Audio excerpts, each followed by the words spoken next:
Welcome to the Women of Fort Mill, South Carolina. I'm Kelly, mom of 2 teenagers, serial entrepreneur, and lover of all things that inspire and empower women.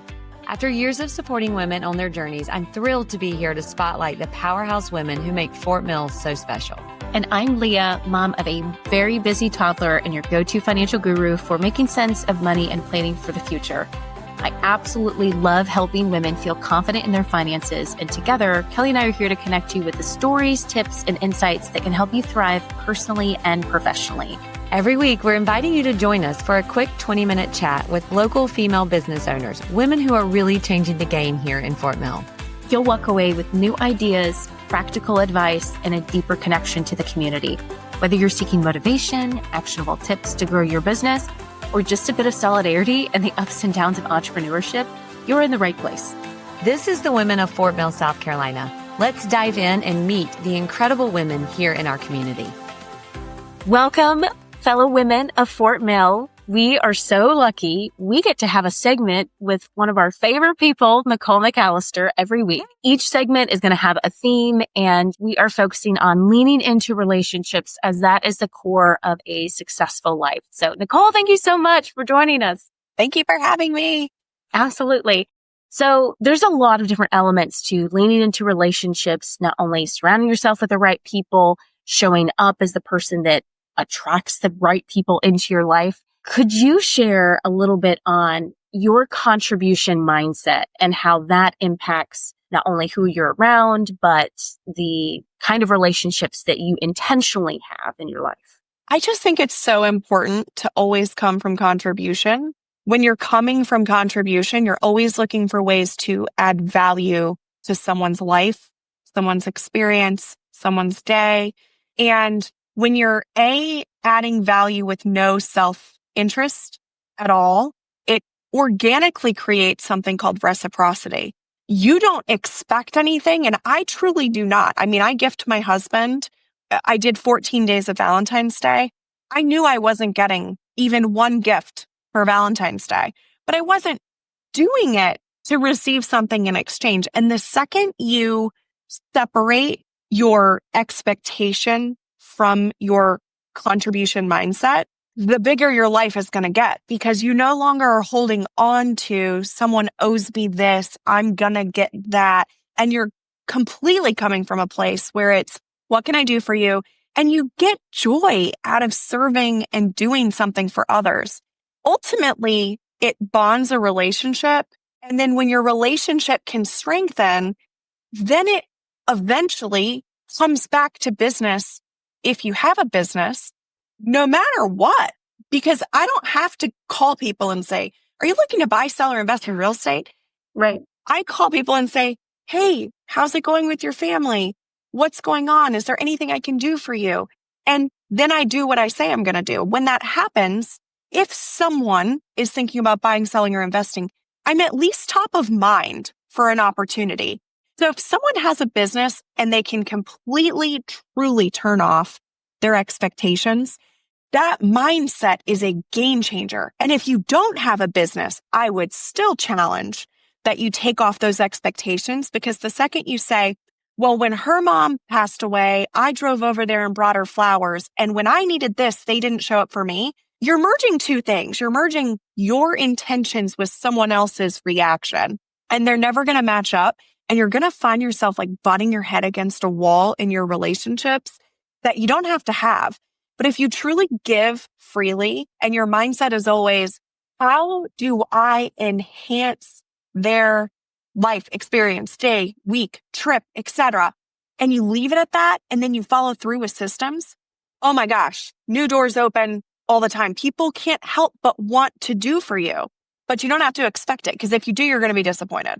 You made so many good points. And I think that we've all been guilty of this before, where, and it could be subconscious too, where we do something with good intention, but then it's like this little version of ourselves, like, why are you doing all this for them? And I think it goes back to two things. One, doing it and letting it go, doing for someone and letting any results, anything that comes from it. Like you said, there's no expectation. But it also makes a difference when you're pouring into good people. So I think the people that you choose to have in your sphere you love them no matter what. And so giving to them, calling them, checking in, encouraging them, it doesn't even cross your mind to say like, so I wonder when they're going to do that for me. You just, Right. you do it because you love your people. And that's the reason for. How do you find that being able to do this almost on a scale, right? Because you're connected to a lot of people. One of the things that makes you amazing is that you are such a good connector, but it's a lot when you feel like, I love all these people. How do I have the capacity to show love to all of them? What things do you put in place to do that? I want to first acknowledge, even if someone has substantially less relationships than I do, it could feel like the same capacity because everyone takes on a different amount of work or relationships or mental load, as we call it. And so I want to acknowledge that whether you're talking about 5 relationships or 1,000 relationships, it could feel the same depending on that person's life. And the second thing is you can't overthink it because the second you start overthinking, like, how do I make this perfect? How do I do this? It takes it out of it. You're not going to get any different reaction from someone if you're truly being thoughtful and you're truly doing something for them, then you are spending 4 hours versus 5 minutes. I've mentioned this before, but in some of my gifting, I use a meal service as an example. It's important to us that we eat healthy. I don't have more time in the day to do shopping, cleaning, prepping, cooking, organizing, bringing the dishes back, etc. So we found something that works for us and we made compromises in our budget to make sure that that could happen. And actually, it's more affordable than what I was spending when I was grocery shopping because I have so much waste. And now I don't have any waste. I have only the meals that I need. So the short is, when I go to say, oh, I'm going to send you a meal, instead of me reinventing the wheel and making sure that that person has the number one choice that they want, and oh my gosh, what if they don't like this? And what if they don't eat that? It's like, are there any allergies? Yes or no? And if no, let it rip. Just send them something because freezing does nothing and they're never going to ask. No one's going to come up to you and say, can you send me a meal? But by you just doing it is like, okay, I love you. This is something I can do for you. You don't have time to sit down with me for 3 hours and unload everything on your mental load. And I don't have for 3 hours to sit down and do that. And by the way, at the end of that, nothing has changed. The circumstances that we are unloading are exactly the same. And so my thought is if we can just get into action in our relationships, regardless of what that looks like, and we have systems in place to not overthink, to just do it how we would want it. And it's not because we're being selfish. It's just saying, hey, this works for me. I think it'll work for you. Here you go. That makes all the difference in the world. I think people stop and they freeze and they're like, oh my gosh, like, I don't know what they would want for dinner or how much they would eat or if they ate that yesterday. And it's like, throw that out the door. Just get into action and get it done. Yeah, I love that because I think that's common, especially for women, to overthink. We have such good intention and then sometimes we get in our own way and then we never do the thing. And so it was in our mind and it just stayed there in our mind. We didn't follow through. Too, like the more complex we make it, it becomes a big deal. And then it's like, oh my gosh, now we just have one more thing on our list. But you can just do now with DoorDash and Instacart and Sam's Drop Off and meal services and gifting. It's like you can just give to people so quickly. Amazon overnight delivery, so simple. If someone's like, oh, I haven't read that book, boop, I sent it to your house, no problem. Enjoy. It's like, wow, I didn't even have to do anything. I spent 1 minute. Exactly. And the impact that comes off of that is incredible. I mean, how you make people feel. I think even just the engagement, being fully present, saying something that makes someone feel like, oh, because we just don't know what they're going through. And these, what seem like small things, radically change that person's life, or at least that moment or that day. You have to be driven to be the best version of yourself, to see these opportunities, to want to invest into other people.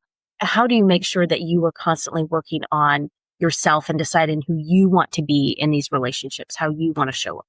I want to show up as an interesting human being. I have this like fear now that I'm a mom that all I'm going to say, when you go to an event and you're like, oh, what's going on? And 6 people answer, oh, just work and family, running around with the kids. That's my nightmare.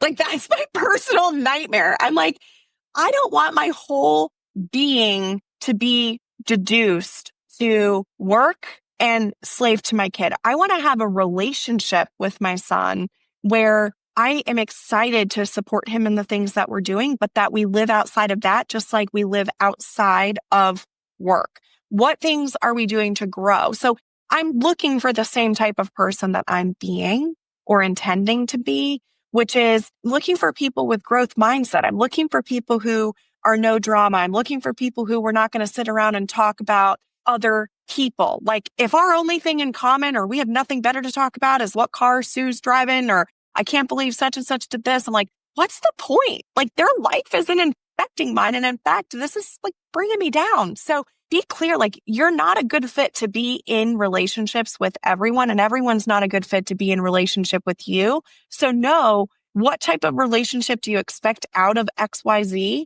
And are you showing up in the same way of what you expect from them? Because I think oftentimes we have these expectations of others that we're not delivering ourselves either.